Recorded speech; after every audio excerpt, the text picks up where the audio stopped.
dídákẹ́ kan pé ká dákẹ́ o kò sínú ọ̀rọ̀ wa mọ́. A máa pariwo ni, a máa sọ̀rọ̀. A máa sọ̀rọ̀ ni o. Ọ̀rọ̀ tí ọ̀kan nínú àwọn ògbóǹtarìgì olóṣèlú ní ilẹ̀ Haúsá Fúlàní lọ́hùn tó sọ, ọ̀rọ̀ tó kọni lóminú gbáà ni. Torí ó sọ fún ààrẹ Bọ́lá Ahmed Tinubu nínú ìwé ìròyìn kan tó gbé jáde Daily Post. Ó ní má jẹ́ kí don't let foreign interest divide us.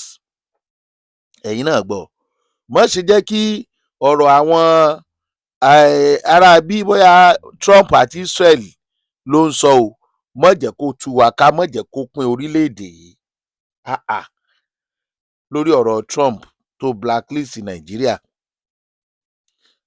don't let foreign interest divide us.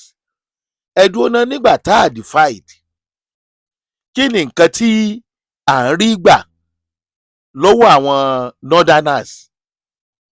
Kì í ṣe ti ẹlẹ́yàmẹ̀yà. A sọ pé àwọn tó dá ò sí láàrin wọn o, ṣùgbọ́n àwọn tó jẹ́ olórí wọn, bàbá Ahmed ló sọ̀rọ̀ tí mò ń sọ yìí o. Òun náà ni mo pèsè sójú ìwòran yín yìí. Kí ló dé tó ní kán má divide wa, kí ọ̀rọ̀ Trump àti Israel kó má divide wa? Torí wípé ààrẹ Bọ́lá Ahmed Tinubu bọ́yá ó fọwọ́ síwèé lórí ètò ààbò, ó ní contract pẹ̀lú wọn láti bá wa dá sí ọ̀rọ̀ àìsí ètò ààbò. Ṣé ẹ gbàgbé pé àwọn ti pariwo pé kó má lọ sí Amẹ́ríkà àti Israel, àwọn kó lọ sí ìlú àwọn ẹlẹ́sìn mùsùlùmí bíi France, wọ́n dákọ̀ gbogbo ẹ̀ ńgbà yẹn láwọn tí àwọn fẹ́. Gbogbo ẹ̀ kì í ṣe kí ọ̀rọ̀ insecurity lè kásẹ̀ ńlẹ̀ làwọn fi ń sọ̀rọ̀ wípé ibi báyìí ni kó lọ, Iran ni kó lọ. Rárá o, àwọn ń sọ nítorí ẹ̀sìnjẹ̀sìn, nítorí àjẹ́ńdà tiwọn.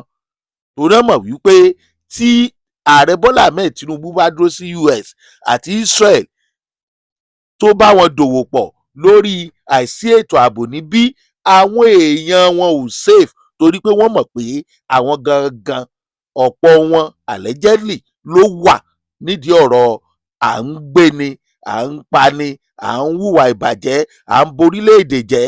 Torí ìjọba Amẹ́ríkà wọ́n sọ, wọ́n ní nínú àwọn agbésùmọ̀mí lágbàáyé ìran Fúlàní, pàápàá jùlọ Nàìjíríà, bóyá number 4 ní ẹ̀ la wà.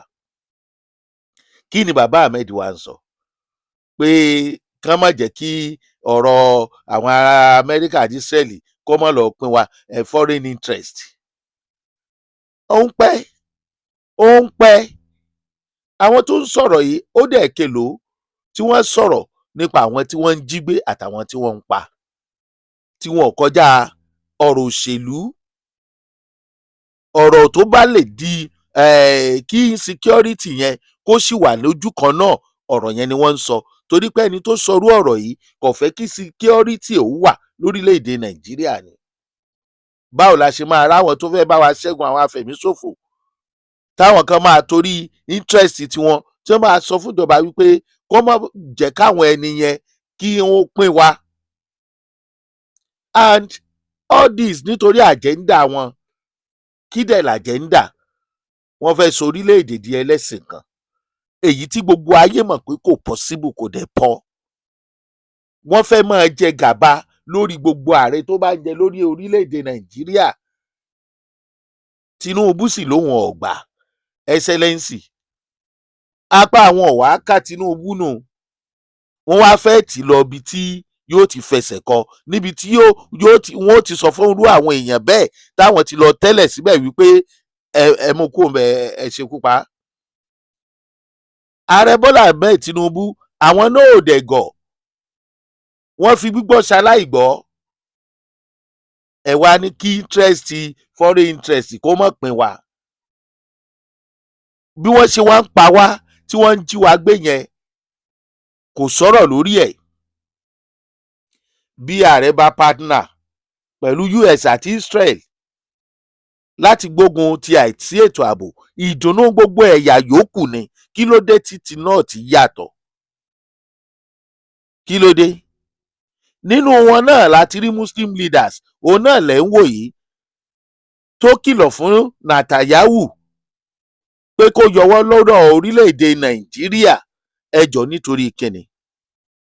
Àwọn tí wọn ò tó àṣírí àwọn agbésùnmọ̀mí tó wà lọ́dọ̀ wọn kó tó di pé àwọn yẹn wá bẹ̀rẹ̀ sí ní jí wọn gbé, wọ́n ń ṣekú pa wọ́n. Àwọn rò pé àwọn ń lò wọ́n láti ba ayé ẹ̀yà míì jẹ́. Wọn ò mọ̀ wípé wọ́n padà pa Júdà.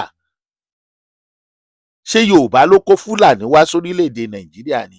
Àbí Ìgbò ló kó Fúlàní wá sórílẹ̀-èdè Nàìjíríà? Bí ó bá jẹ́ pé Fúlàní ló pe Fúlàní, ẹ̀dẹ̀ ń pariwo wọn ń ṣe ti Nàìjíríà, ẹ̀ẹ́dẹ̀ yéé sìn lẹ́yìn wọn, ẹ̀ẹ́dẹ̀ sì wà lẹ́yìn wọn, ẹ̀ sọ wípé nǹkan ń ṣe ò dáa. Ẹ̀yin ọmọ Yorùbá, ẹ má jà fọ̀rọ̀ gùn. Ọpẹ́ o pé àwọn èèyàn kan ti jí gìrì ní àdúgbò wọn, ní agbègbè wọn, nínú ẹ̀yà wọn, láti máa fojú àwọn terrorist, àwọn bandit rí mọ̀ bò. Wọ́n ń pè wọ́n bandit. Ọ̀rọ̀ wọn kọjá bandit, ẹ̀ ń pákéjì wọn ni. Èmi ò mọ nǹkan tí wọ́n fi ń bá wọn fà á o.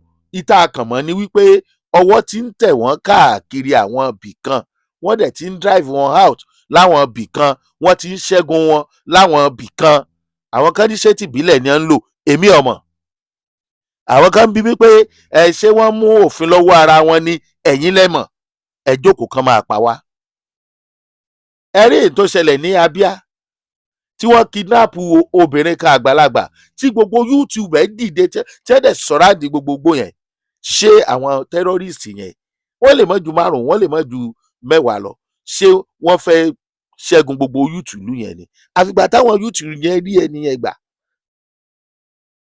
Ìyí tó ṣẹlẹ̀ ní Ọ̀yọ́ State, ní Ògbómọ̀ṣọ́, tó bá jẹ́ bòmíì ní lásìkò tá a wà yìí, wọ́n ó ti gba àwọn ọmọ yẹn jáde. Bóyá ni wọ́n ó dúró de àṣẹ láti bì kan, torí àwọn ọmọ yẹn ṣe pàtàkì. Tí wọ́n bá wá rí àwọn ọmọ yẹn gbà jáde tán, àtàwọn olùkọ́ yẹn, ká wá wo nǹkan tí àwọn kan ó wà dìde sí pé tí wọ́n ṣe ò lẹ́tọ̀ọ́, kan fọlọ́pàá kó wọn. Wọ́n lé eku sí yín, ẹ̀yin ní rárá o, ẹ lè léjò sí wọn o. Ẹgbọ́n tó ṣẹlẹ̀ nínú pé ta ló pa wọ́n? Èmi ẹ ti ń sáré àwọn nu pé kiri wípé káwọn ó gbẹ̀mí wọn, àwọn tápà fúnra wọn ní ọ̀pára wọn. Àwọn kọ́ ló pa o, òun sá ló para rẹ̀. Ibi wọ́n ti fẹ́ kidnap àwọn aráàlú pé ní wọ́n ti pàdé ikú wọn. Kí ló ń ṣẹlẹ̀ ńlẹ̀ Yorùbá? Ṣé ẹ mọ̀ wípé ibi tí àwọn afẹ̀míṣòfò bá ti ráyè jayé ọba, tí ò sí ẹnikẹ́ni tàbí ìrankíran tó dìde sí wọn láti challenge wọn, ó máa continue, wọ́n á dẹ̀ máa fi ń ṣòṣèlú lọ ni. Ẹni tó kàn lónìí la rí o. Ààrẹ Bọ́lá Ahmed Tinubu ti sọ wípé enough is enough. Àwọn gan ò gbà sanwó ransom, àwọn ò fojúlẹ̀ fún anybody mọ́ nínú ọ̀rọ̀ òṣèlú oní terrorist dé.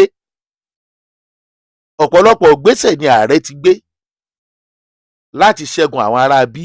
Àwa fúnra wa ṣáà ń dúró de ààrẹ kó pàṣẹ fún wa wípé ẹ lọ gbà àwọn ọmọ yín lẹ̀ o. Gbogbo ẹ̀kọ́ la fi máa bú ààrẹ. Àwọn gómìnà ń gba owó iyebíye, owó tí wọn ò gbà rí nílọ́po ìlọ́po fún owó ètò ààbò. Ó ti wá di pé ẹni aburú bá ṣẹlẹ̀ sí, ó ṣẹlẹ̀ sí on his own ni. Àwọn pípù yìí, ọ̀rọ̀ ransom yìí ti gbádùn mọ́ wọn.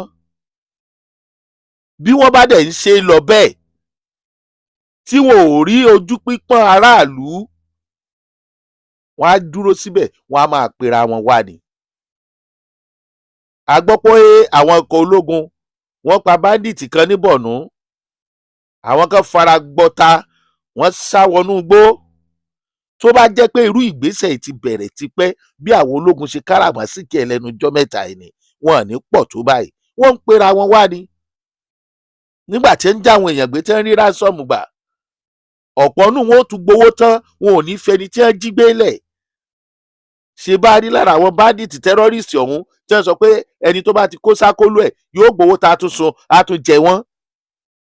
ṣáwọn tẹ́ ẹ sọ wípé tí Gumi ń sọ pé ká gbà láti máa gbé pẹ̀lú wọn nìyẹn, àti Fúlàní Nàìjíríà tí kì í ṣe ti Nàìjíríà.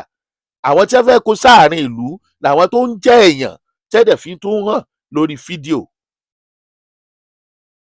Ọlọ́run kó mọ̀ ṣàánú wa lórílẹ̀‐èdè Nàìjíríà mọ̀ ni. Ju gbogbo ẹ̀ lọ, ẹ̀yin ọmọ ìpínlẹ̀ Ọ̀yọ́, ẹ̀yin youth, ẹ̀yin alágbára ìpínlẹ̀ Ọ̀yọ́, àwa ò ní kẹ́ ẹ má dúró dèjọba, ṣùgbọ́n ẹ rántí pé ọjọ́ ń lọ lórí àwọn tó wà lákàtà àwọn aráabí. Kí ló máa ṣẹlẹ̀ tí wọn ò bá rí pípọ́n ojú yín? Wọ́n á jókòó síbẹ̀, wọ́n á jayé ọlọ́ba bí wọ́n ṣe ṣe ní ilẹ̀ Haúsá. Ìpínlẹ̀ Ọ̀yọ́ á wá di ojúbọ àwọn afẹ̀míṣòfò. Jí má sùn, ọmọ ìpínlẹ̀ Ọ̀yọ́, àwọn tí wọ́n ń lé wọn kúrò lọ́dọ̀ wọn ibìkan ni wọ́n sá lọ o.